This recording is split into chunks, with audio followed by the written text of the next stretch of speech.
Hey guys, it's Tuesday, September 29th. Today is the final test for this unit.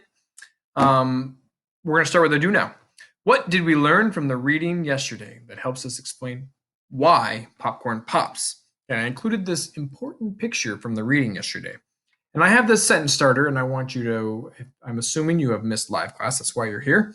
So go ahead and just pause the video and finish this do now. It says, in yesterday's reading, we learned something, which helps us explain why popcorn pops, because maybe you can find it in this picture, or if you didn't do the reading, oh my gosh, go back and do the reading now.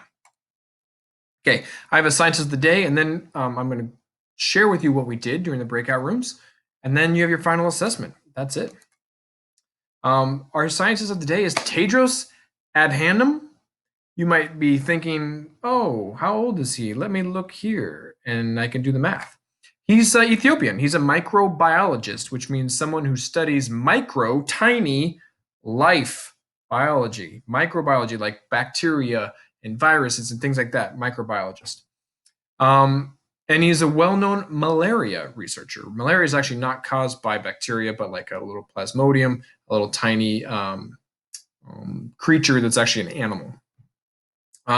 Director, so he is the Director General, which is the name that they give the boss of the WHO, which is the World Health Organization, which is this huge international organization that helps organize mostly the developing world with vaccinations and protocols and hospitals and all this stuff. He's a public health officer on the grandest scale, the boss of all of them. And he's the first African to have this job, which is really cool. So he has been in the news a lot recently because he's the head of the WHO during a pandemic. He urges countries to increase their testing for viruses. He warns them about devastating effects it could have on poor communities around the world. He, I'm sure, is a big part of the interactions right now, the negotiations for, if we have a vaccine in the next few months or another 6 months or so, who's going to get it? Who's going to get this vaccine first? Is it only going to be the country that develops it? Or is it, because that's only a few countries that actually have the means to develop and produce a vaccine, like the United States, Russia, Canada, maybe the United Kingdom, France, Germany, things like that, but countries like those. Or are they going to share the vaccine and every country gets a few? All of that is being negotiated right now. And I'm sure he is a big part of that because, again, he's the head of the WHO. Moving on, I want you to know from the reading.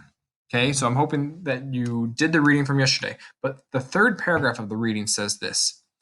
Inside each kernel of popcorn is a tiny droplet of water. Around the water is a hard shell called a hull. As the popcorn becomes hot, the water turns into a gas, which is called steam. This builds pressure inside the kernel. When the pressure is too high for the hull, pop!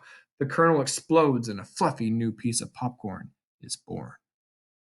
Okay, so this paragraph gives you a lot of background information and basically explains to you why popcorn pops, but we still have to model it, which is what your independent work was yesterday.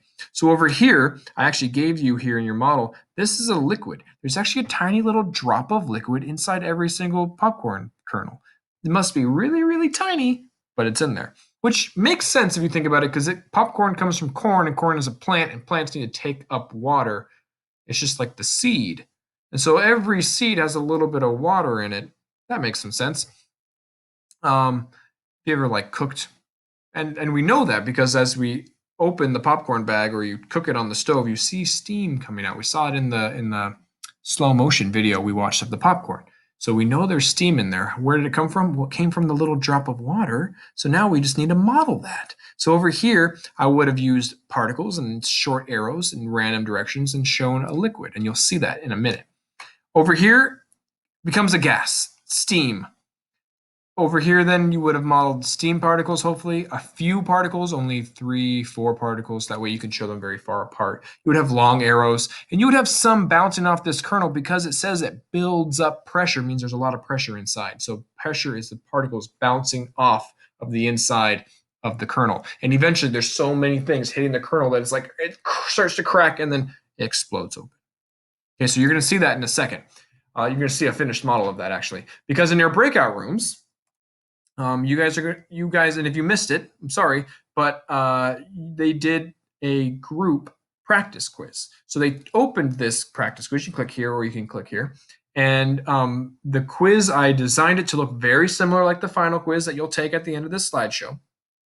But it's about popcorn. And we've talked about popcorn, we read about it, so we know what's going on with that. We just need practice answering this type of question. It helps us to look at the particles, etc. So we took this together and then we went over it.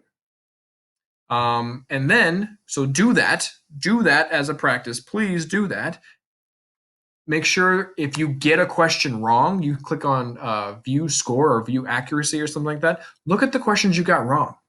That's how you learn. You learn from mistakes way more than you learn from getting them all right. If you just guessed and you got them right, you might not remember what you guessed or why the thing you guessed is correct. But if you get them wrong, then you go back and you go, oh, that's wrong.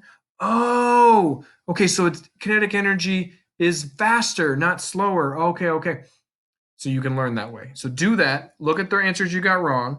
And then when you think you're ready, this last slide, guess what? Is your final assessment. You can click up here. You can click down here. It's going to open another Google form. It'll say PS14 final assessment. I think I added my name for my class as Murphy. So if you're in a different class, it'll probably say something different. Another 8 questions, very short, but you can do it and take your time. Make sure everything is perfect before you click submit and you turn it in for the end. Good luck, you guys.